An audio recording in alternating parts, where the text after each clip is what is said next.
And gentleman, ರಾಜ್ಯ ಕಾಂಗ್ರೆಸ್ ಪಾಳೆಯದಲ್ಲಿ ಆಗ್ತಾ ಇರುವಂತಹ ಬೆಳವಣಿಗೆಗಳನ್ನ ನೋಡ್ತಾ ಇದ್ರೆ ಮತ್ತೆ ಹಿಸ್ಟರಿ ರಿಪೀಟ್ ಆಗುತ್ತಾ ಅನ್ನುವಂತಹ ಪ್ರಶ್ನೆ ಉದ್ಭವ ಆಗುತ್ತೆ.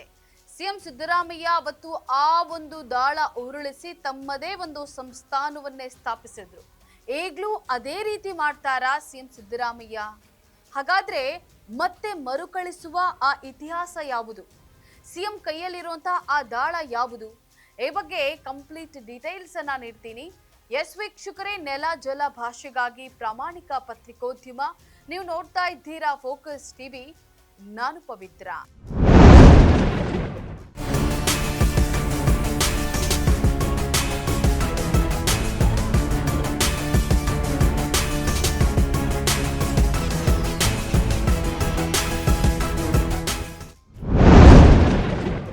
ವೀಕ್ಷಕರೇ, ರಾಜ್ಯದಲ್ಲಿ ನಾಯಕತ್ವದ ಬದಲಾವಣೆಯ ಚರ್ಚೆ ಜೋರಾಗ್ತಾ ಇದೆ.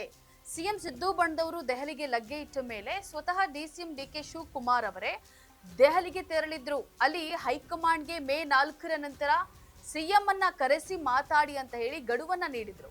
ಇದಾದ ಮೇಲೆ ಕಾಂಗ್ರೆಸ್ ವರಿಷ್ಠರು ಡಿಕೆಶಿ ಅವರ ಕಿವಿ ಹಿಂಡುವಂತ ಕೆಲಸ ಮಾಡಿ ಅವರು ಮೌನ ವಹಿಸುವಂತೆ ಮಾಡಿದ್ರು.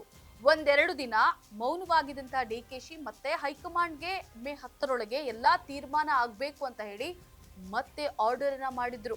ಇದನ್ನ ಕಂಡಂತ ಸಿಎಂ ಸಿದ್ದರಾಮಯ್ಯ ಹಾಗೂ ಬಣದವರು ದೆಹಲಿಗೆ ತೆರಳಿ ಡಿನ್ನರ್ ಮೀಟಿಂಗ್ ಮಾಡಿ ನಾವು ಅಹಿಂದ ಸಮಾವೇಶ ಮಾಡ್ತೀವಿ ಅಂತ ಹೇಳಿ ಡಿಕೆಶಿಗೆ ಟಕ್ಕರ್ ಕೊಡೋ ಮೂಲಕ ನೇರವಾಗಿ ಹೈಕಮಾಂಡ್ಗೆ ನನ್ನ ಕುರ್ಚಿ ಅಲುಗಾಡಿದ್ರೆ ಹೊಸ ಪಕ್ಷ ಕಟ್ಟುವಂತಹ ತಾಕತ್ ನನ್ನ ಹತ್ರ ಇದೆ, ನನ್ನ ಹಿಂದೆ ಬೆಂಬಲಿಗರಿದ್ದಾರೆ, ಮತ್ತೆ ಹಿಸ್ಟರಿ ರಿಪೀಟ್ ಮಾಡ್ತೀನಿ ಅನ್ನುವಂತ ಅರ್ಥದಲ್ಲಿ ಕೌಂಟರ್ ಕೊಟ್ಟಿದ್ದಾರೆ.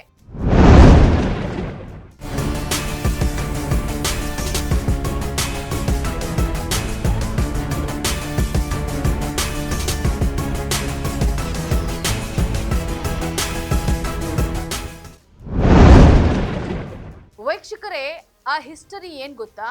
ಸಿದ್ದರಾಮಯ್ಯ ಅವರು ಜೆಡಿಎಸ್ ನಲ್ಲಿರ್ಬೇಕಾದ್ರೆ ಇದೇ ಸತೀಶ್ ಜಾರಕಿಹೊಳಿ, ರಮೇಶ್ ಜಾರಕಿಹೊಳಿ, ಎಚ್.ಸಿ. ಮಹದೇವಪ್ಪ, ವಿ ಉಗ್ರಪ್ಪ, ವಿ ಸುದರ್ಶನ್ ಮುಂತಾದವರು ಸೇರಿ ಅಹಿಂದ ಮತಗಳನ್ನ ಬಲಪಡಿಸೋದಕ್ಕೆ ಅಹಿಂದ ಸಮಾವೇಶವನ್ನ ಮಾಡಿದ್ರು.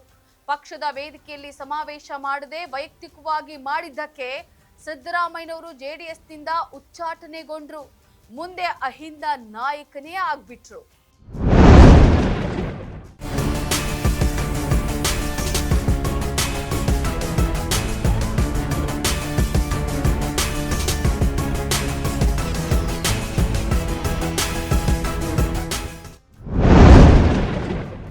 ಸೊ ಇದೇ ಅಹಿಂದ ದಾಳುವನ್ನ ಸಿಎಂ ಸಿದ್ದರಾಮಯ್ಯ ಮತ್ತು ಸಂಗಡಿಗರು ಬಳಸಿ ಮತ್ತೆ ಹೊಸ ಅಲೆಯನ್ನ ಎಬ್ಬಿಸ್ತಾರಾ, ಮತ್ತೆ ಹಿಸ್ಟರಿ ರಿಪೀಟ್ ಮಾಡ್ತಾರಾ ಅನ್ನೋದೇ ಸದ್ಯಕ್ಕಿರುವಂತಹ ಕುತೂಹಲ.